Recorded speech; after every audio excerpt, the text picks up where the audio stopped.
అంతర్జాతీయంగా crude oil ధరల పెంపుతో పెరిగిన డీజిల్ పెట్రోల్ ధరల పెంపు పట్ల వాహనదారులు ప్రజలు తీవ్ర ఆగ్రహం వ్యక్తం చేస్తున్నారు.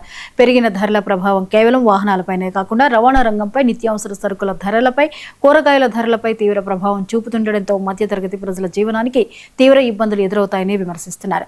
ప్రభుత్వాలు ప్రజల పరిస్థితిని పట్టించుకోకుండా ధరలు పెంచడం సరైన విధానం కాదని, అవసరమైతే సుంకాలను తగ్గించుకుని ప్రజలకు భారం లేకుండా చర్యలు తీసుకోవాలని డిమాండ్ చేస్తున్నారు. ఇదే విషయానికి సంబంధించి నల్గొండ నుంచి మా సీనియర్ కరెస్పాండెంట్ రామకృష్ణ మరిన్ని వివరాలను అందిస్తారు.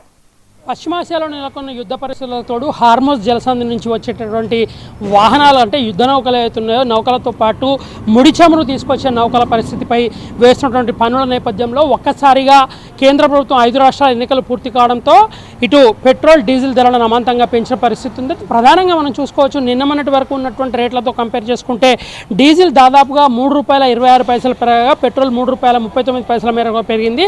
అయితే దీని ప్రభావం రాబోయే రోజుల్లో కేవలం వాహనాలపై కాకుండా ఇటు నిత్యావసర సరుకుల ధరలు, అదేవిధంగా కూరగాయల ధరలు, ప్రస్తుతం అయితే పెట్రోల్ డీజిల్ ధరలు విపరీతంగా పెరిగాయి. దీనికి సంబంధించి అంటే పెట్రోల్ ధరలు, డీజిల్ ధరలు పెంచిన నేపథ్యంలో ప్రజలైతే తీవ్ర ఆగ్రహం వ్యక్తం చేస్తున్న పరిస్థితి. ప్రస్తుతం మనతో పాటు కొంతమంది వాహనదారులు ఉన్నారు, వారిని తెలుసుకుందాం. చెప్పండి, ప్రధానంగా పెట్రోల్ డీజిల్ ధరలు పెరిగిన నేపథ్యంలో ఏ రకమైనటువంటి ఇబ్బంది ఉంది, అదేవిధంగా ప్రజలు ఎట్లా ఫీల్ అవుతున్నారు? ఈ పెట్రోల్ డీజిల్ ధరలు పెరగడం వల్ల డైరెక్ట్ ఎఫెక్ట్ పడేది ఎవరికంటే సామాన్య ప్రజలకు. ఎందుకంటే దైనందిన జీవితంలో ముఖ్యంగా ప్రతి మానవునికి పెట్రోల్ తోటి ఎంతో అవసరం. పెట్రోల్ ఉంటేనే బండి ముందుకు పోతుంది, డీజిల్ ఉంటేనే బండి ముందుకు పోతుంది.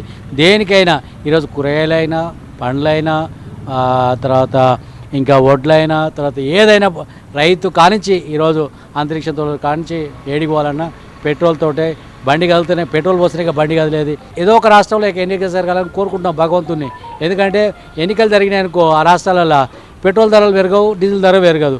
ఇక ఎన్నికలు అయిపోగానే పెట్రోల్ ధర పెంచుతారు, డీజిల్ ధర పెంచుతారు. ఎందుకంటే ఇక ప్రజలతోటి పని లేదు వాళ్ళకు. ఎందుకంటే ప్రజలను ఎంతసేపు వాళ్ళు ఒక ఓటు యంత్రాంగం ఉపయోగించుకుంటారు తప్ప, ఒక ఓటు రూపంలో ఉపయోగించుకుంటారు తప్ప, సామాన్య ప్రజలకు కావచ్చు, మధ్యతరగతి ప్రజలకు కావచ్చు ఈరోజు ఎక్కువ ఇబ్బంది పడేది సామాన్య ప్రజలే. ఎందుకంటే ప్రతిరోజు నిత్యం బైక్ అడిగి పోవాలన్నా బండి మీద పోవాల్సిందే, తర్వాత ఇంకేడికి పోవాలన్నా బండి మీద పోవాల్సిందే, కూరగాయలు తెచ్చుకోవాలన్నా బండి మీద పోవాల్సిందే.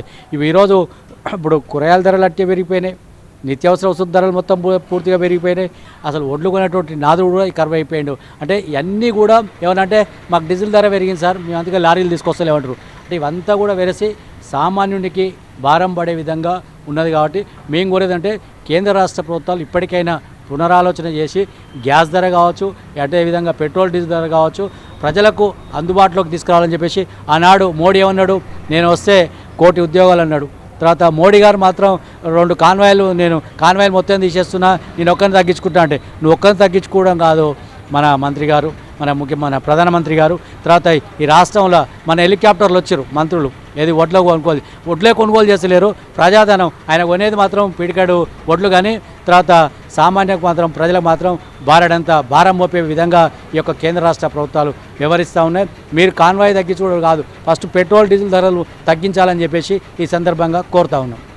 ప్రధానంగా హార్మోజ్ జలసంధి వద్ద ఉన్నటువంటి పరిస్థితుల నేపథ్యంలో, పశ్చిమాసియాలో ఉన్నటువంటి యుద్ధ వాతావరణ నేపథ్యంలో అంతర్జాతీయంగా క్రూడ్ ఆయిల్ ధరలు కూడా విపరీతంగా పెరిగిన నేపథ్యంలో తప్పనిసరి పరిస్థితుల్లో మాత్రమే ప్రధాని చేసిన సూచనలకు అనుగుణంగా ముందుకు సాగాల్సిన అవసరం ఉందని కూడా చెబుతున్నటువంటి పరిస్థితి ఉంది. ప్రధానంగా మీరు చెప్పండి, వాహనదారులు అదేవిధంగా నిత్యావసర సరుకులు కూడా పెద్ద ఎత్తున పెరిగే పరిస్థితి ఉంది. రేట్లు అయితే ప్రస్తుతం పెట్రోల్ డీజిల్ ధర పెరిగిన నేపథ్యంలో ఏ రకంగా చూడవచ్చు, దీన్ని ఎట్లా అంటే ఏ రకంగా అధిగమిస్తే బాగుంటుంది అనుకుంటారు? వాస్తవంగా మనం చూస్తే ఓన్లీ భారతదేశంలో మాత్రమే ఈరోజు పెట్రోల్ ధరలు పెరిగిన సందర్భం కాదు. ఓవరాల్గా ప్రపంచవ్యాప్తంగా కూడా ఈరోజు అమెరికా కావచ్చు, లేకపోతే జపాన్ కావచ్చు, జర్మనీ కావచ్చు, ఇలాంటి అన్ని దేశాలలో కూడా ఈరోజు ఇంధనం యొక్క ధరలు పెరిగినాయి. ఎందుకు పెరిగినాయి అంటే మనం చూడవచ్చు, ఏదైతే మన ఇరాను అమెరికా యుద్ధం కావచ్చు, దాని కారణంగా ఏదైతే అక్కడ చమురు కొరతల కారణంగా అక్కడ హార్మోజ్ జలసంధి ద్వారా రావాల్సిన చమురు రాని కారణంగా ఈరోజు ధరలు పెరిగినాయి. కాబట్టి దేశ శ్రేయస్సు కోసం మనం అందరం కూడా, నేను ఈ భారతదేశంలో ఉన్న పౌరులందరినీ ఒక తెలంగాణ బిడ్డగా ఈ తెలంగాణలో ఉన్న పౌరులందరినీ కూడా నేను ఒక రిక్వెస్ట్ చేస్తున్న విషయం ఏంటంటే, మనం ఆలోచన చేసుకోవాలి. ఈరోజు ఒకప్పుడు అనొద్దు కానీ ఒకప్పుడు ₹120 ఉండే బీరు, ఈరోజు ₹180 అయింది. ఒకప్పుడు ₹150 ఉండే చికెను, ఈరోజు 300 అయినా తింటున్నారు.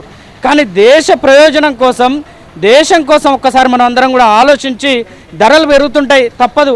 ఈరోజు పెరుగుతున్న జనరేషన్స్కి అనుగుణంగా ఈరోజు ఏదైతే అభివృద్ధిలో భాగంగా కొన్ని సందర్భాలలో ధరలు పెరగవచ్చు, ధరలు తగ్గవచ్చు. కానీ ప్రధానంగా ధరలు పెంచాలనేది ఎక్కడ కూడా ప్రభుత్వానికి లేదేమో అనిపిస్తుంది. అంటే నేను తిరుగుతుంటా కాబట్టి ఒక సోషల్ వర్కర్గా నేను గమనించిన సందర్భంలో నాకు అర్థమైంది, కావాలని ప్రభుత్వం ధరలు పెంచినట్టు ఎక్కడ కూడా అనిపించట్లేదు. ఇది కావాలని కొన్ని ప్రతిపక్ష పార్టీలు కావాలని ఈరోజు బురద జల్లే ప్రయత్నం చేస్తున్నది. పెరిగిన ధరలకు అనుగుణంగా దేశం గురించి కూడా మనం ఆలోచన చేస్తూ ముందుకు సాగాలని విజ్ఞప్తి చేస్తున్నాం. మొత్తంగా చూసినట్లయితే ప్రస్తుతం పెరిగినటువంటి ఇంధన ధరల నేపథ్యంలో పెద్ద ఎత్తున ఉన్నటువంటి పరిస్థితుల నేపథ్యంలో ఇటు ఇంధన ధరల పెంపు ఏదైతుందో ఈ పెంపు వల్ల అన్ని రకాల నిత్యావసర సరుకులపై కూడా దీని ప్రభావం పడే పరిస్థితి ఉంది. అదేవిధంగా రవాణాకు సంబంధించి కూడా పూర్తి స్థాయిలో రవాణా ఛార్జీలు కూడా పెరిగే పరిస్థితి ఉంది. అయితే ప్రస్తుతం పెరిగినటువంటి ఇంధన ధరల నేపథ్యంలో ప్రజలపై భారం పడకుండా చూసే విధంగా చర్యలు తీసుకున్నాలి తప్ప ఈ రకంగా ఒకేసారి ధరలు పెంచి ప్రజలపై భారం వేయొద్దని కూడా ప్రజలైతే విజ్ఞప్తి చేస్తున్న పరిస్థితి ఉంది. ఇది పెరిగిన ఇంధన ధరల నేపథ్యంలో ప్రస్తుతం ప్రజల అభిప్రాయానికి సంబంధించిన తాజా పరిస్థితి. వీడియో జర్నలిస్ట్ మధుతో రామకృష్ణ, 99 టీవీ, నల్గొండ.